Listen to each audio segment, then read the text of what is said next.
Hey there, and welcome. Have you ever been told your desk is a total mess? Or, I don't know, maybe you've caught yourself talking through a tricky problem out loud? Well, today we're going to flip the script on all those weird habits we all kind of try to hide. What if those little quirks aren't actually flaws, but clues to a pretty brilliant mind at work? So just keep that question in your head for a bit. We are constantly told to fit in, to act normal. But what if embracing our own eccentricities is actually the key to unlocking our full potential? Let's dive in and find out.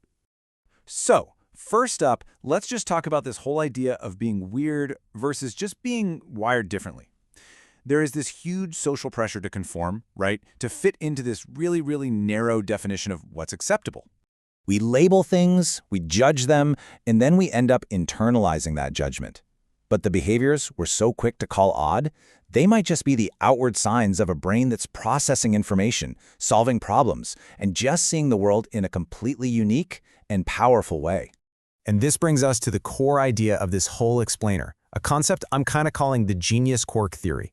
It's a really simple, but honestly a profound shift in how we look at things. Now, let's be super clear here. This isn't some excuse to be inconsiderate or rude. It's an explanation. These habits, they're not the goal, they're the side effects. They're the exhaust fumes, if you will, of a high-performance cognitive engine that is just constantly running. And this is exactly what that reframing looks like in the real world. That person with the messy desk, they're not disorganized. Their mind is just prioritizing big ideas over little things like tidiness. The friend who always says no to invitations, they're not antisocial. They are protecting the deep focus that they need.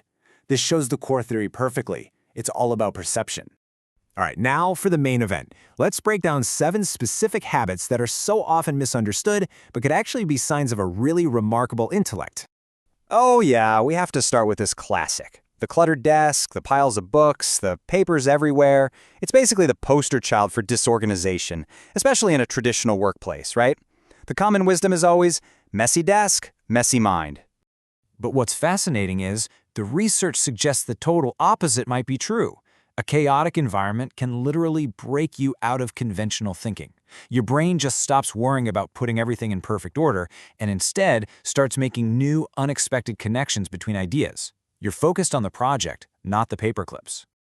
Okay, come on, admit it. We have all done this. Mumbling to ourselves while we're looking for our keys or trying to work through a really tough problem.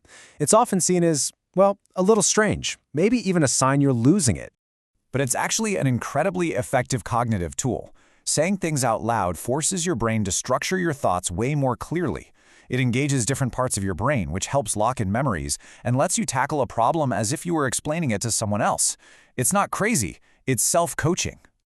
Next up, the night owls. You know, the people who do their absolute best work at 2 a.m. while the rest of the world is sound asleep.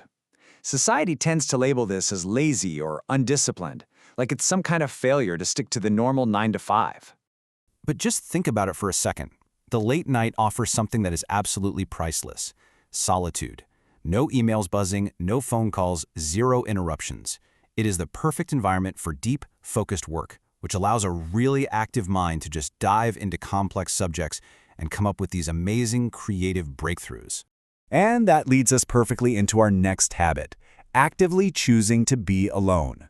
In our super-connected, extrovert-worshipping world, this can easily be seen as being aloof or arrogant or just plain old antisocial. But the reality is, it's not about them, it's about you. For a brain that is constantly analyzing, observing, and thinking, social interactions can be incredibly draining. Solitude isn't an escape from people. It's a necessary pit stop to refuel, process, and just make sense of everything. Okay, now for one that might be a little controversial. A tendency to appreciate dark, morbid, or so-called inappropriate humor. This one can definitely make other people a little uncomfortable. But here's the cool science behind it. To get a dark joke, your brain has to perform some serious mental gymnastics. It has to understand the literal meaning, the ironic subtext, and the social taboo it's breaking, all at the same time. And that takes some high-level abstract thinking and emotional control. Now this one can feel more like a curse than a gift. It's the tendency for really smart people to be their own absolute harshest critics, constantly replaying mistakes and focusing on their own flaws. This is basically the Dunning-Kruger effect in reverse. The more you realize how much you don't know. That kind of painful self-awareness isn't just self-doubt, it's the fuel for a relentless drive to learn, to grow, and to close that gap between where you are and where you want to be. And finally, the doodler, the pen clicker, the leg shaker. In a meeting or a classroom, this is almost always seen as a sign of boredom or disrespect, a pretty clear signal that the person just isn't paying attention. But the brain is doing something incredibly smart here. See, an understimulated brain will start to daydream.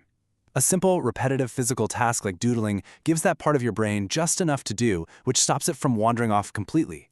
And this frees up your main cognitive resources to focus intensely on listening and learning. It's brilliant, really.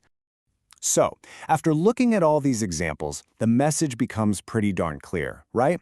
It is time to stop judging and start understanding. It's time to embrace your own unique cognitive signature. So let's just put it all together. Every single one of these so-called weird habits, from a chaotic desk to doodling in a meeting, can be totally reframed. They're not signs of a messy mind, but clues to a brilliant one finding its own unique way to create, to focus, and to solve problems. And that's really the final takeaway here. These aren't bugs in your system, they're features. They are the tools your unique brain uses to do its absolute best work. So think about it. What part of your brilliant, eccentric self are you finally going to give yourself permission to own?